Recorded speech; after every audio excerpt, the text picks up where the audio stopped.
This commercial strip along University Avenue was having some issues about the time. The businesses who had been on this property were all gone. It was sort of boarded up. It basically was sitting sort of as an eyesore. And I remember at actually one of the council meetings sort of raising my hand when they wanted an endorsement for their self-storage project. And I said, you know, I think we should wait and see what the other offers are. And I was quickly pulled aside after that meeting by the council member who wanted to know, what do you know about this?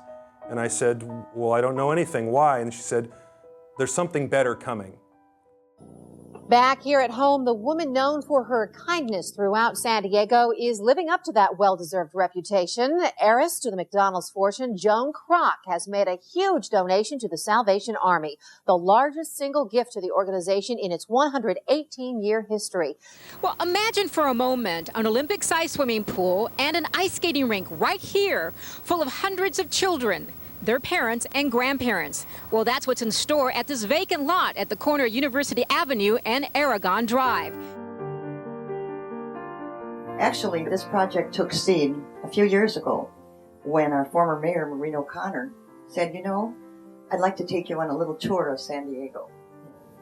I was troubled with what I observed, and it left a deep impression with me, and one that would not go away.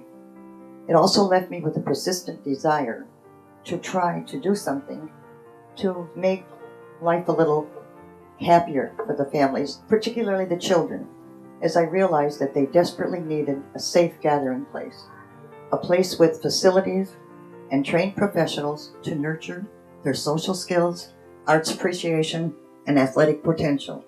She came from simple means, and she felt that if given the opportunity, people without means could achieve a great deal.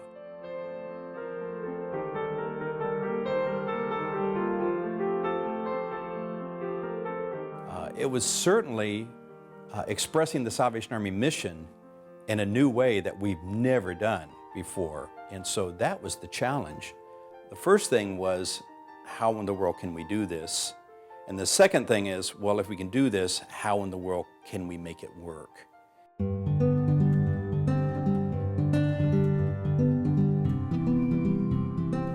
This group was some of San Diego's major business leaders, community leaders, politicians, bank presidents. I mean, this was an amazing group who had come together realizing that there was this possible cause and this opportunity to see a dream come true. There wasn't a lot of commercial space that was available, but there was a couple offices available across the street in the little building there that was there. And you know, I think they rented as much space as they could get their hands on until we had some space over here to use. And we packed the committee in there for the big steering committee meetings, and there were 3 or 4 meetings a day with all the different subcommittees there for the first couple years. My grandma was so excited at the groundbreaking of the center, and I remember her jumping in the Bobcat ready to break ground. Were you guys here when she did that? So hilarious. In her nicest St. John suit. It's a wonderful, wonderful day. And it's just great to be in the neighborhood, isn't it, kids? I love it. I have 2 wishes and 2 hopes. And one is that in the next 100 years, that tens and tens of thousands of children will have had thousands of hours to enjoy this beautiful, beautiful new facility. And my other hope is that as you grow and develop and are nurtured, that your hearts will never, ever become hardened with intolerance or hate or anything but peace and love. You're what the world is banking on. And it was kind of nice, you know, because we could sit across the street and sort of watch as the site was cleared and then would rise. And we saw the foundations rise and then the next in the framing, and it just kind of kept coming out of the ground. And then the buildings were up and the landscaping started to go in, and then there it was. She was always a little impatient, and she kept asking, when is it going to be done? When is it going to be done? Her people came to the Army and said, you need to do something. Even if you have to tear something down, please build something.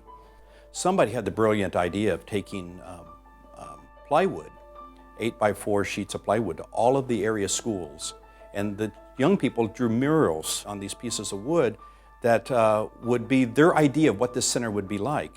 And then this whole lot was surrounded by this 8-foot wall. I believe it actually won a construction site beautification award.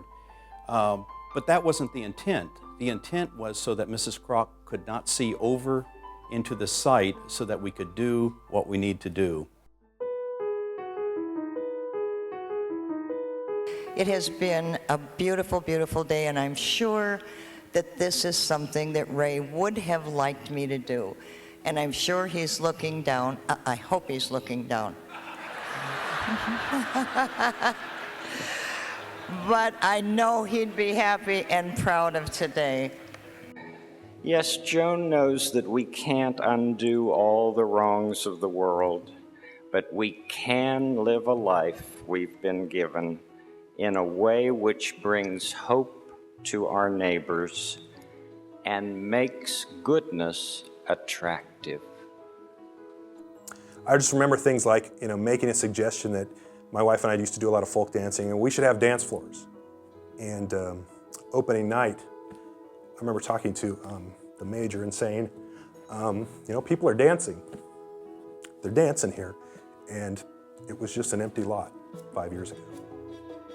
My grandma was so happy with how the center was built and how beautiful it was, and so excited about all the children and the opportunities that they were going to have. But every time you saw Mrs. Kroc in this facility, I don't remember ever seeing her when she wasn't smiling.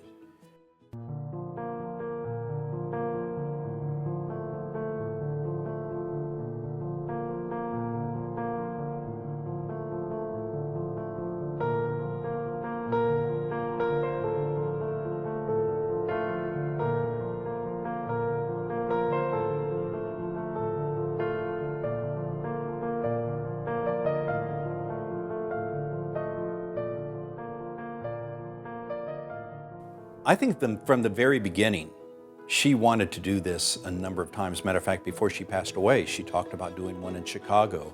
She talked about doing one in Mississippi. And so I think it was always her dream that these centers, she referred to them as a beacon of light and hope in a community. And she wanted these centers to be all over the United States. My grandma said a lot about the Salvation Army. She trusted them wholeheartedly, especially after she saw what they did with this beautiful center. And that is the reason she decided to donate most of her fortune to the Salvation Army so children around the country could have the same opportunity as here in San Diego. I think that 10 years, it's a great start, because they're still being constructed. I think right now we're somewhere around 20 or so in the nation. There's still 5 or 6 on the drawing board. It's just, I think the future is going to be an exciting place.